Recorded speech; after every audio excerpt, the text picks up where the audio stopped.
ះကိုစီမီလေးလှူတယ်ဖះကိုသေချာရှိခိုးတယ်ပူဇော်တယ်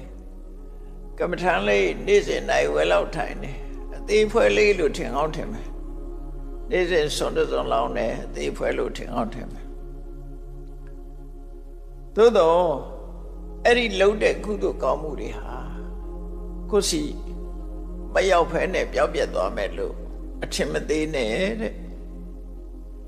ဥဒပိနုနိပါဒေနဥဒကုံမောပိပုရတိမိုးရေပေါက်လေးဟာတစ်ဆက်ကြပြီမယ်လို့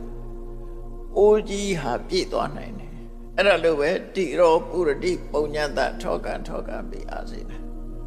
ကုသိုလ်ကောင်းမှုဆိုတာဒီနေ့နည်းလေးလှုပ်အောင်နောက်ကြလို့ရှိရင်ကုသိုလ်ကောင်းမှုတွေပြည့်သွားတယ်လို့သူဆိုတယ်အဲ့တော့ဒီဆုံးမစကားလေးတွေကလူတွေမှာခွန်အားကိုဖြစ်စေတတ်တယ်